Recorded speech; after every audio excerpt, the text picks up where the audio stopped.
This episode is brought to you by Fuli Gemstones.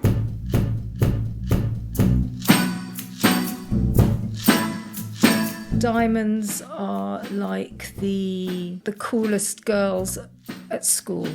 They're blonde-haired, blue-eyed, tall and willowy, and all the other coloured stones have to compete with her because the diamond industry has marketed itself so incredibly well that a lot of stores and brands and places that you go only sell you diamond jewellery as if it's the only thing that exists, really.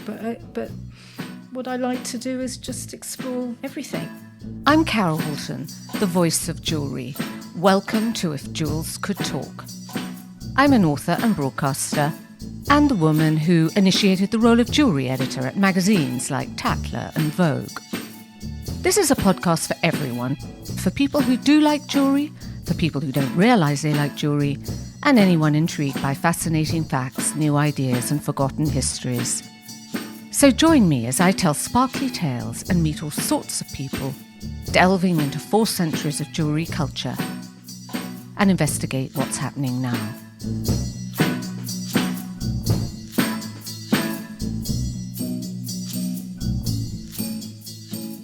I'm very happy to be here this morning with Solange Azagury-Partridge. She is the British jewellery designer known for her playful and witty take on jewellery, executed with a modern take on classic craftsmanship. She's the ex-creative director of the French Maison Boucheron, and her work is in the permanent collections of the Victoria and Albert Museum in London, Paris's Musée des Arts Décoratifs. And in 2002, she was a nominee for Designer of the Year by London's Design Museum. And she's just published this week a book about her 3 decades of her collections and inspirations. Thank you, Solange, for coming today. Thanks for having me, Carol. I wanted to start. There's a great quote in the book from American Vogue, December 1996, in which Hamish Bowles was writing about the surge of young creative talent in London at the time, in the worlds of fashion, film, theatre and jewellery. He noted designers like John Galliano, Alexander McQueen, Stella McCartney, as well as the artists Damien Hirst, Rachel Whiteread, creating a sort of anything goes type of atmosphere. There was a lack of snobbishness and great creativity. And he said, the slow-eyed jeweller Solange Azagury-Partridge holds court in her jewel box salon. Solange, I wanted to know, how important do you think it was that you started at this moment when there was this creative boom happening in London? Obviously, it was important, wasn't it? But at the time, I suppose we were all young-ish at the same time, and we were all starting out. And when I got the shop on Westbourne Grove, it was really because I lived very close by, and it was a street where tumbleweed blew down it, and full of scruffy old antique shops, which I loved, by the way. And it had a very cheap rent, and I was able to continue to be a mum. And it just happened to be the right moment. It was amazing because before that I was working from home. I was presenting anything I had made from my kitchen table. That's the way that a lot of people start out, I know. So all of my clients were basically friends, family, friends of friends. And it just reached the point where people were either coming before work or after work, and my life was not structured. So I thought if I had a place I could go during normal working hours, things would improve, and they did. And it, you know, in a way, creating an envelope in which to show my jewellery, creating an atmosphere, creating a vibe, creating a space that perfectly showcase the jewellery is really a way of kind of branding yourself, and it made an enormous difference. And you know, one of the first people who walked through the door was Madonna. So, it was kind of perfect timing. You were the cool girl on the block. There's no doubt about that. And people were attracted, and they were a little... A, there was a slew of people who wanted to copy you. And B, there were some people who they wanted a bit of your cool. So maybe that's why Madonna was attracted. Well, she saw this article that had just come out in Vogue, actually. That might have been the Hamish piece. And then I was invited to a dinner that my friend David Collins had thrown for her. The moment I walked through the door, she said, "Hey, you're that jewellery designer." Then she bought some things and wore them, and I used to see her occasionally. David Collins was one of her best friends, so it was always in conjunction with him generally. So you started then at the kitchen table, but didn't you start really because you wanted to make your own engagement ring, or you couldn't find an engagement ring? Yes, that was exactly right. I was working for an antique, he was a 20th century art dealer. It's called Gordon Watson. His gallery was like a small, a mini Sotheby's. So it had everything from everywhere, from objet, furniture, decorative art, vases, Lalique, dome, Ruhlmann furniture, paintings by, sketches by Warhol, and 20th century jewellery. And it was the most incredible collection because everything he had was signed. And it was at Cartier, Van Cleef, Boucheron, and I had to wear it all. That was part of my job. So, it's a nice job. It was a nice job. And whenever he really wanted to sell something to a particular person, he'd make me wear that piece to kind of create desire and envy, I suppose. And after a few years of doing that, by the time I got engaged, I was very sure about how I wanted a piece of jewellery I was going to wear. My only piece of jewellery, actually, how I wanted it to look. And that's how I started designing jewellery, yes. And so what did you want for the engagement ring? I wanted something that was very wearable. I didn't want it to be too ostentatious. I didn't feel like a faceted, shimmering, glittering diamond felt very me. And so I loved the natural look of an uncut diamond. And that's what I went with a lovely big bulbous dome of gold and an uncut diamond sticking out of it, the rough and the smooth. And where did you get it made? I had it made in London, and that, that was my eternal struggle, is finding jewellers who were happy to make jewellery for somebody other than themselves. And who enjoyed the challenges that I presented them with. So initially I was working with only uncut stones. I thought that was going to be my thing forever and ever. How wrong you were. Well, I suppose you've got to start somewhere. And I suppose I started from, the stones that come out of the earth in their natural form, and I progressed. Then I moved on to cabochons.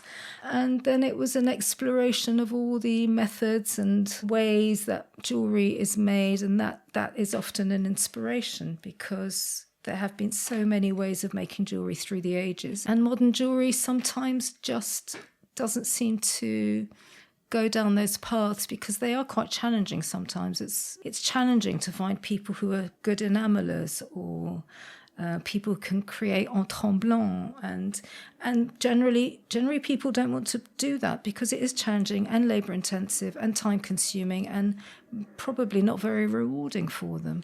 So finding people who can do those kinds of things are part of the what story. You have to do. Yeah. And I think when anyone thinks about you, Solange, they just think, wow, colour. I mean, you're like besotted with it. It's not just colours on their own. It's unusual colours all mixed up into different mishmashes of styles, stripes, spots, bright, fluorescent. So where did that come from? Well, I do think that the world is, and I've said it in the book, I think the world is not tastefully beige. The world is very colourful and very chaotic, and different things live side by side, and why not do that with jewellery? And I also think that I want people to feel the excitement when they come into my shop. Of when I go into an antique jewellery shop, I feel excited because things sit side by side that probably shouldn't, and that are from completely different eras and made in completely different ways. And that's what makes things interesting and exciting. And And I like visual chaos anyway. It's how I thrive. And rainbows are a speciality, aren't they? Well, the whole spectrum of colour is definitely a speciality. And, I was saying to somebody yesterday how diamonds are like the coolest girls at school. They're blonde-haired, blue-eyed, tall and willowy, and all the other coloured stones have to compete with her because the diamond industry has marketed itself so incredibly well that a lot of stores and brands and places that you go only sell you diamond jewellery as if it's the only thing that exists, really. But what I like to do is just explore everything. Hard stones, they may not be considered precious, but they have a depth. They have. Sometimes it's the only way you can find a certain shade of colour is from using, going to a semi-precious or a hard stone. So it's all about finding the right colour, really, for me. And I guess the diamond dominates because of the sparkle, and some of the hard stones are matte. But they have extraordinary markings, don't they? A lot of them. They have extraordinary markings. Yeah, I mean, listen, I love diamonds, of course I do. I mean, every woman does. Who doesn't? And the light it brings to your face and around. I mean, I can sit on an aeroplane sometimes and the light hits my ring in a certain way, and it's like I've got a little prismatic rainbow on the window of the airplane seat. So they're very fun as well. They can have that playful element. But back to the colour, your big townhouse that you had for a while in London's West End, and I mean the staircase. When I think of that staircase, you had just different carpets, colour patterns on each step of the staircase going up. Yeah. It was incredible. Oh, I know. That was my dream staircase. That was really because I'd had all these carpets in all these shops all over the world that I had closed after I'd broken up with my investors. And I didn't want them to go to waste. So I just thought, one night I woke up with a kind of ding and I cut them all up and that's how I used them. But you particularly love red and green together, don't you? I do. Is that one of your favourite combos? It is one of my favourite combos. I love monocolour, so I love saturated green or saturated red or saturated blue. But then together, red and green, I find quite magical. And it's possibly, because they are two sides of the same colour in a way. Some people who are colourblind can't distinguish between red and green. So it's almost like they are back to back. Twins. Yeah, they're kind of twins in a way. Particular green enamels with green stones you call viridian. Well, viridian, it's just another way of saying green, isn't it? I mean, there's chlorophyll viridian. Verdant. Yeah, and there are lots of different stones that give you the colour. There's chrysoprase, which is a lovely apple green. There's malachite, which is a darker, deeper green, injected with some black sometimes. There's emerald green, there's peridot green, yeah. Any and all the greens, for me. Me too. I love green. Massive colour. And Hot Lips comes in, just more colours than you can imagine. Yeah, well, that's what's so great about enamel. So not only do all the varied stones of varied preciousness give you colour, but enamel adds even more ways of giving colour to the story. So it's really great fun to use. Yeah, it's like makeup. It's like nail varnish. It's like makeup. It's just really having fun. I think when things are too precious and too revered, if things are put too much on a pedestal, they end up in your jewellery box and you don't wear them, and you become afraid of them. Mm-hmm. And I think it's terrible to be afraid of your jewellery. I think you need to be able to wear it as much as you possibly can, and it needs to become a part of you and just feel natural and normal. So I think I was once given an incredible 20-carat diamond, really insane, and I put it in a black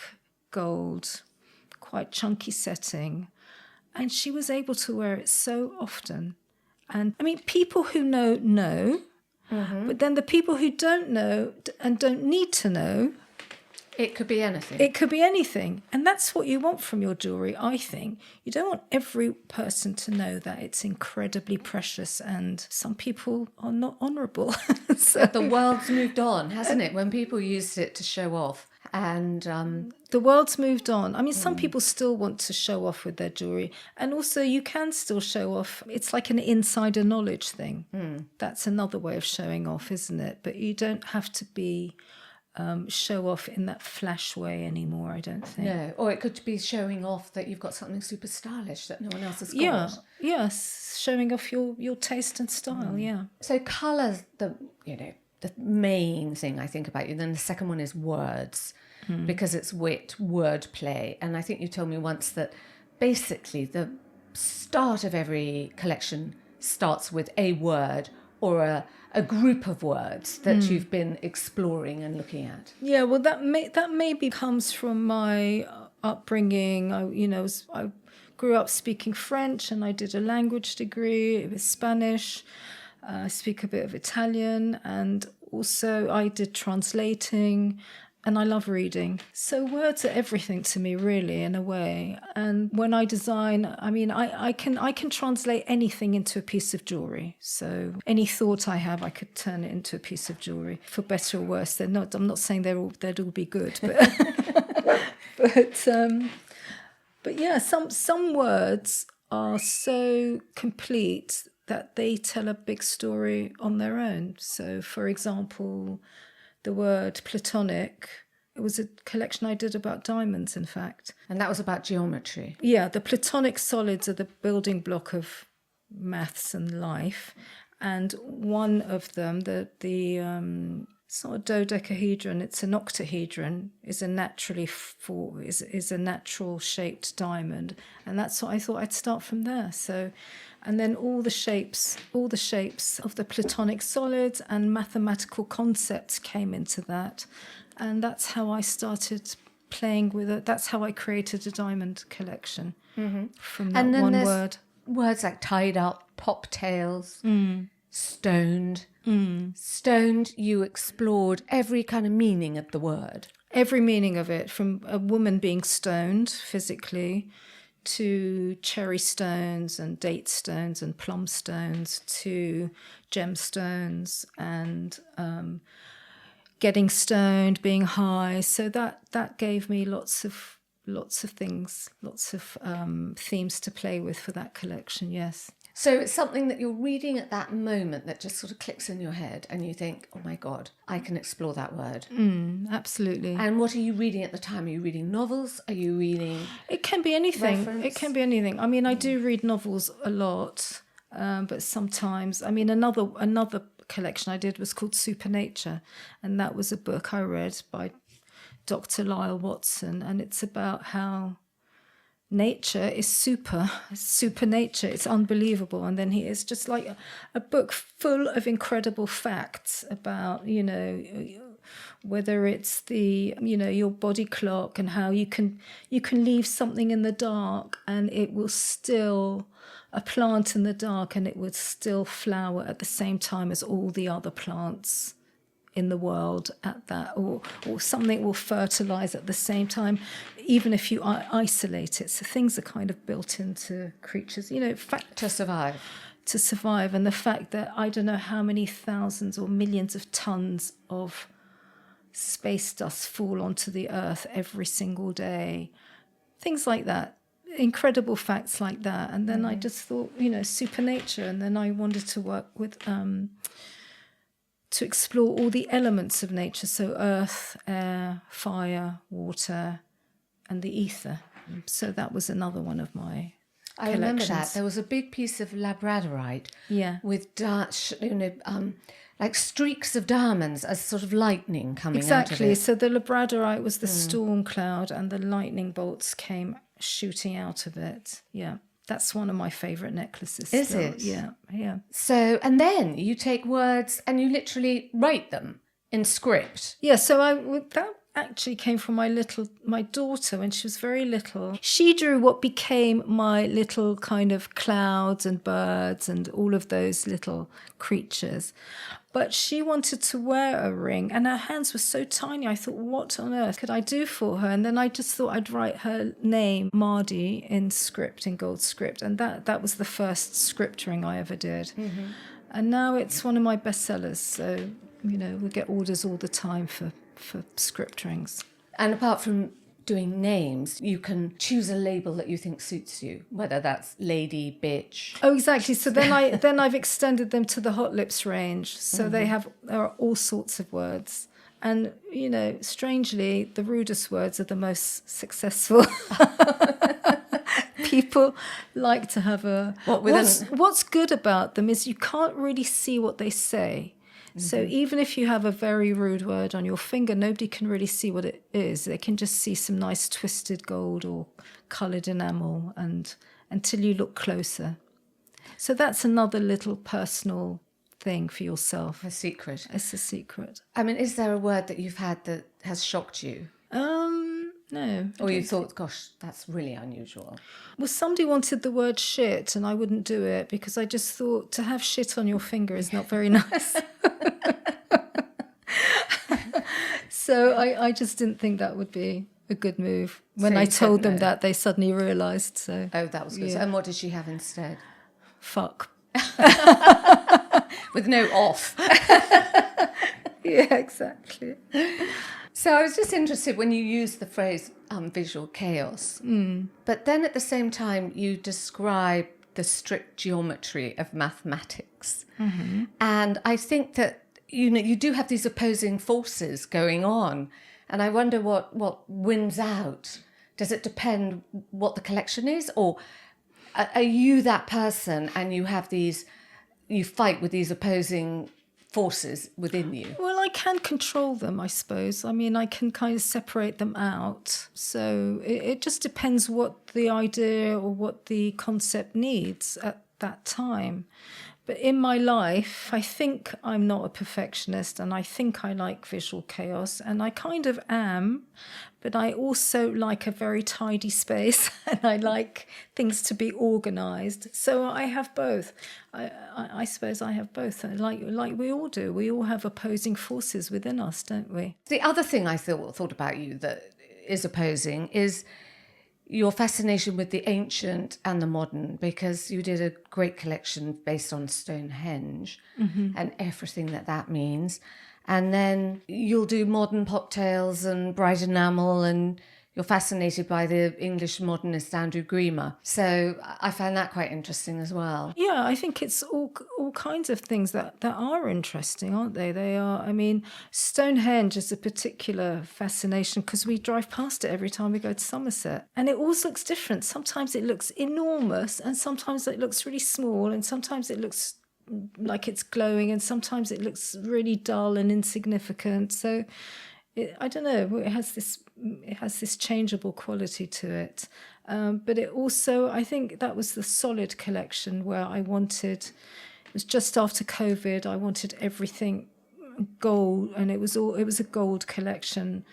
Gold feels really safe and solid and ancient. And ancient. It does. Exactly, it's ancient. And so that's what that collection was all about. And, Stonehenge somehow embodied all of those things at the same time. So that was a way of creating a sense of security, I suppose. And that's what your jewelry can do, that, doesn't it? It's like there's so many people, so many nations wear all their jewelry all at the same time, don't they? It's like their dowry. They walk around with it all day, every day, and that's their safety net, isn't it? So we've talked about it on If Jewels Could Talk with Julia Samuel, the psychologist, that the role of ritual is very comforting in jewelry. Yep. And the connection, and if you don't have it on, you feel disconnected to maybe your life or the person who gave it to you, and you want to feel that. security and I closeness. sometimes, very rarely, leave the house without any jewellery on, and it's the strangest feeling. It's like being naked. I feel as if I'm floating. I don't know. I feel naked Yeah. and like out of sorts. Yeah. And like I'm just wrong. Yeah. So I kind of have a little, I mean, even if it's a hot lips, I kind of stash them all over the place so that if I leave the house without anything, at least I can put something on when I get to work or something. Because You've got quite a lot when you get to work. Yeah, when I get to work, it's true. Or I have one knocking around in my handbag just in case I forget. So you created this huge buzz around you. People were sort of making vigils to Notting Hill to come and meet you and see you. And then Tom Ford heard about you and admired your work. Through Tom Ford, you got taken up by Boucheron as a creative director. Mm-hmm. And that was a really sort of groundbreaking thing in jewellery. Well, it was, because at the time, I think Victoire de Castellane was at Dior at that point, but Dior was still like it wasn't really a jewellery house just yet. It was still a subsidiary of the clothes. But yes. Now all the big houses have cottoned on to the power of jewellery, and yes, they've but all they're not all coming to London to find the designer. Well, people were coming to London in those days, weren't they? But For fashion. For fashion, yeah. I mean, it was three people who, I think Tom Ford had three different people putting my name in his ear, and that's what happened in a way. Stella McCartney was one of them. Obviously was delighted to be offered the job. I didn't really know if I could do it at the time, but I just thought I can only try. Did they ask you to come up with some particular design ideas that they knew they would want to explore with you? No, I just showed Tom my work and he said it was sick, which I didn't really know what that meant at the time. You should have that on the rings. Yes. And so I went in and they showed me every single piece of jewellery they had at the time. And I only liked two things out of, a huge room of jewellery that I thought that were modern and desirable, that weren't kind of old-fashioned and dated. Then Did you tell them that? Yeah, I did. And then I went through all the work that had been done that was in production, and then I looked through all the archives, and then my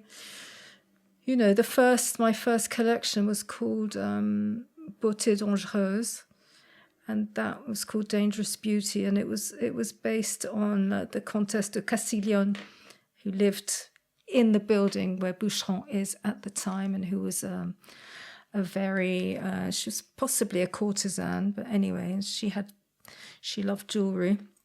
But I basically explored the archives from the beginning of when Frédéric Boucheron was the head of the house. And I wanted to start from the very top. I wanted to work with diamonds, emeralds, rubies, sapphires only. And that collection was all monochrome.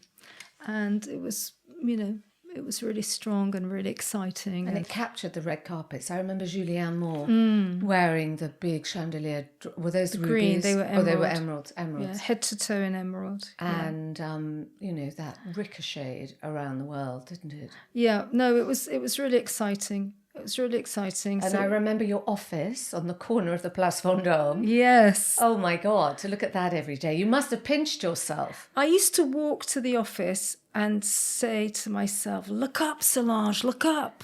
Because it's not going to last forever. I couldn't actually believe it.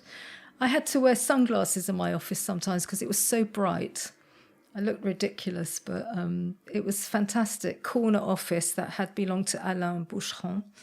And I was there for 3 years, and I did the Beauté Dangereuse, L'eau à la bouche, because I thought Boucheron should play on word again. It should be all about the bouche, la bouche ronde de Boucheron. Mm-hmm. But that didn't fly, unfortunately. So I did a kind of chocolate-coloured collection based on the mouth and food and sweets and things. I did the Not Bourgeois collection. I did the Mech watch. And then the last thing I did was the Quatre collection. Which is still flying off the shelves. Which is the one, yeah. So that was 4 years of adventure. And you loved your time in Paris? Kind of. It was quite tough. It's a tough city. I've kind of lived in Paris 3 times in my life. Once as a student, once at Boucheron, and then when I had my shop at Hotel Coste. And I don't know, I find it a hard place to live. I kind of come back to London every time and give a big sigh of relief. Something so much more free about London. I mean, it is the home of fine jewellery, the original home of fine jewellery, isn't it? That's what they say. But, a lot of the big jewellery houses have workshops in London and always have done. I think they've told the story better than us, probably. So you loved it, but were happy when it came to an end? Happy to come back to London? Definitely. And just concentrate on your own brand? Because that must have been hard, having both. I mean, basically, I had 2 small children, so that was really the hardest part. And my business, I didn't want to give up my business. So I was working a 6-day week and trying to keep the show on the road And living on Eurostar.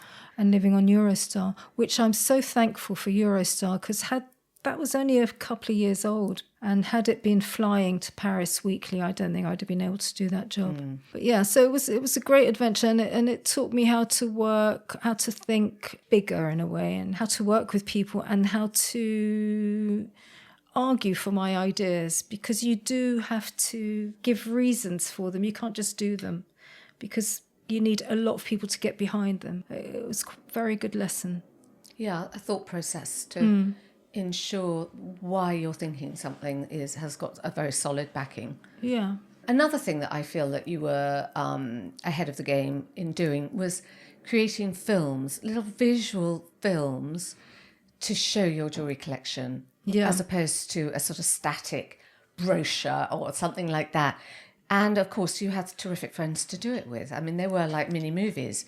Yeah, exactly. Little mini movies that tell a story where jewellery is part of it, but not the whole thing. So this was Thandie Newton was in this? Thandie Newton, Jason Isaacs, and it was about, basically it was the end of a love affair, and how the woman just decided to run away with all the jewellery, didn't want the man anymore, just wanted the jewellery, left the engagement ring behind. But then actually when she left, she ran back to get it. She couldn't bear to leave that behind either. So, just lovely little ways of including jewellery that are not just the obvious, I suppose. And you had Mark Ruffalo did one. Mark Ruffalo did one.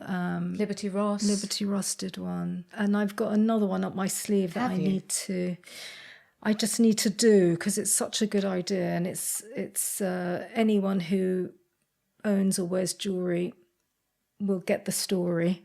So, yeah. And have you written it? Yeah. Who's going to star? I don't know yet. You'll find another friend who wants some jewellery. Do they get paid in jewellery? Kind of, yes. Yes, they do. You're not paying Hollywood rates. No, I'm not.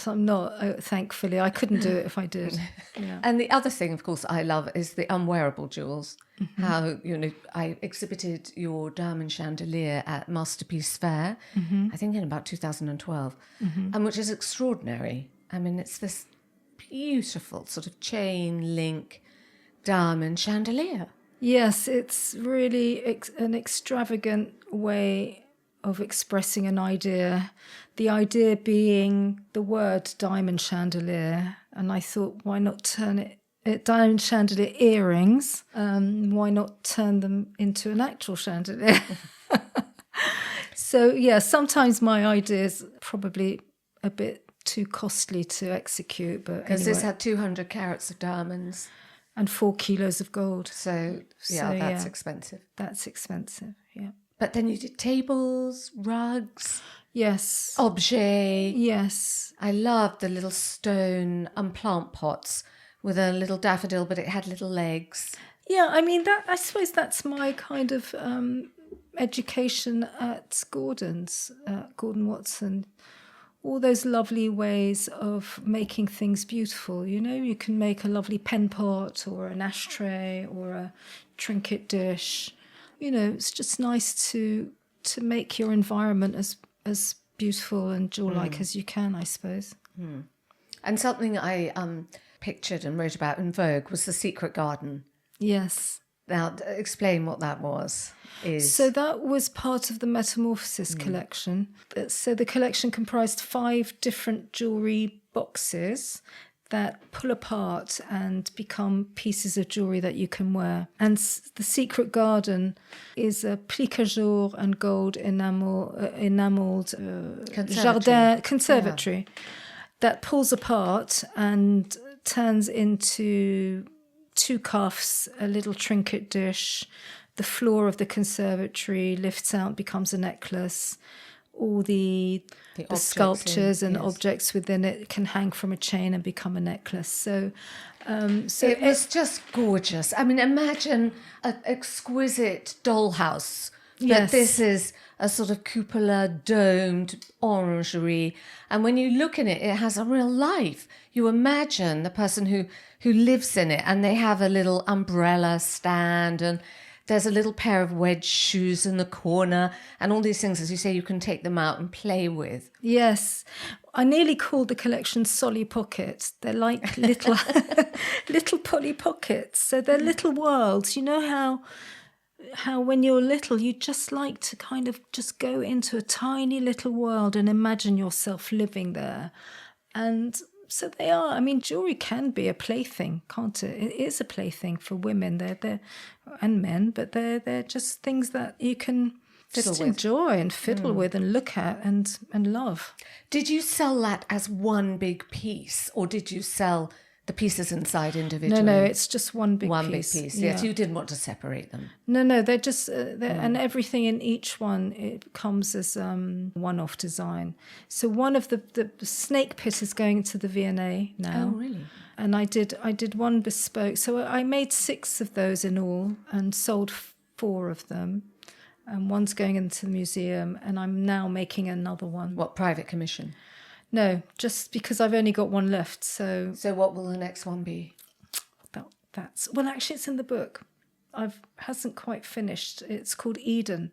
Mm-hmm. Garden of Eden. And so you'll have snakes and a snake and an apple. And what will it be encased in? Well, it's on a malachite. It's on a malachite and chrysoprase and aventurine base. There's the ugly old tree of knowledge, and there's the beautiful tree of life, which the tree of life becomes a necklace, and then the snake becomes a bracelet, and the apple becomes a ring. Fabulous. I can't wait to see that. And in the miscellaneous collection, Solange, I really loved that wide velvet jewelled choker, that sort of very Victoriana. Well, that's also, I find that so attractive, even without the gems themselves. Just a piece of ribbon around your neck can be so beautiful. I mean, I do think jewellery doesn't actually have to be precious. I think it can really be anything. It can be a ribbon, it can be a shell from the beach that you pick up and put on a piece of string. I mean, I wore a shell I picked up for years from the beach on a sleeper earring, and it was almost my signature jewel. I never took it off. So I think I would always encourage people to, well, if you love jewellery, I really don't think it needs to be precious at all, ever. But looking at that sort of Victorian inspiration, I wonder, what's your favourite period? I think of you as Art Nouveau. Really? Because you love those sort of stained glass windows, the arts and crafts. That's true. I love that. I mean, Lalique is one of my heroes, definitely. Beautiful, poetic sensibility. And lots of women with free-flowing hair. And I think of your little female figures. Yeah, it's true. It's true. But I think every period has had its moment. So I find it hard to be definitive about my choices in life. It's very hard when people say, what's your favourite this, that or the other? I find it incredibly difficult to know myself, I suppose. Yeah, people ask me that all the time. Yeah. And I say, well, it depends what day it is. Yeah, exactly, exactly. you've talked a lot about, every so often in the conversation you mention your family, you mention your home. Do you think that jewellery is best when it's personal and that it has these sort of deeply held emotions within it? I think so. Sometimes you can add those emotions to the piece because of the person who gave it to you. So that piece becomes associated with a person. But what my whole sentimentals collection was about. It's about how jewellery is, there are there's all kinds of love, aren't there? There's filial love, there's romantic love, there's parental love, there's friendship, there's all those loves. So I designed pieces to express all of those different kinds of love and emotion. That came out around COVID, didn't it? That was another COVID-inspired one. So Solid and Sentimentals were all about, the important things in life is your family and your friends and your loved ones in the end. And then a bit of gold to keep you safe. To take with you just in case. Exactly. Because one ring had like the sort of ideal family. Was that you and my children? Your husband, my husband and my children, yes. But I've just done one with only 4 children on it. So different people have different. One had so many family members, it turned into a necklace and bangle because, the necklace became a bangle because there were too many people to include on just a ring. Really? So was it that just one, parents and children, or was it extended family members? It was parents and children. Oh, wow. Yeah, and a dog. Mm-hmm. Yeah. That's important. Yeah. So now your body of work in this book, Solange, which is beautiful, is so extensive and all your ideas are in it. How do you keep tapping into the sensibility of the moment and make the next collection that will be around the zeitgeist? How do you keep in that space? I don't know. Sometimes I don't know. I finish one collection, I have no idea what I'm going to do next. Sometimes they just pop into my head. But now, for example, Miscellaneous came about because I kept having different ideas, different concepts. And then I just thought, this is not going to be interesting if I go down that rabbit hole too deeply. And so I would ditch that idea and then start on another idea. And then in the end, I had loads of different miscellaneous ideas. So I just thought, okay, let's not waste them. So I put them all together in a collection called Miscellaneous. Mm-hmm. I've got a very strong idea right now, but it's going to be pretty hard to execute. So that might take a while before I can release it, show it. Who do you try your ideas out on? A few people. A couple of people I work with and my husband. My husband would admit it himself. He doesn't know anything about jewellery and he trusts me 100%. But when a concept is strong, he gets it. So he's a good sounding board. He's a good sounding board. And he'd never, ever go and buy you jewellery. Does he buy you? Well, I felt sad because he didn't for a long, long time. And I said, you can buy me jewellery if you go to certain, buy me antique jewellery. And if you go to, so I gave him a couple of recommendations. And the first time he gave me a piece of jewellery, I burst out crying. Really? And I really, because I didn't realise how powerful it was to be given a piece of jewellery that I hadn't created myself. And I thought, this is how people feel when they receive a piece of jewellery. And it was amazing. Such an incredible feeling. And so I'm happy to think that people feel that way if they ever get a piece of jewellery from me. Thank you so much for sharing your inspiration with us. And as I say, the book is out now. So it's a lovely way to have a look at Solange's work. Thank you, Carol. I appreciate it. Enjoy it as well. It's always lovely to talk about jewellery, isn't it? And actually, a jewellery book is also lovely to receive as well as jewellery. It's so true. Yeah, books and chocolate, I'm always happy to receive. And diamonds. And emeralds. And rubies and sapphires. Yeah.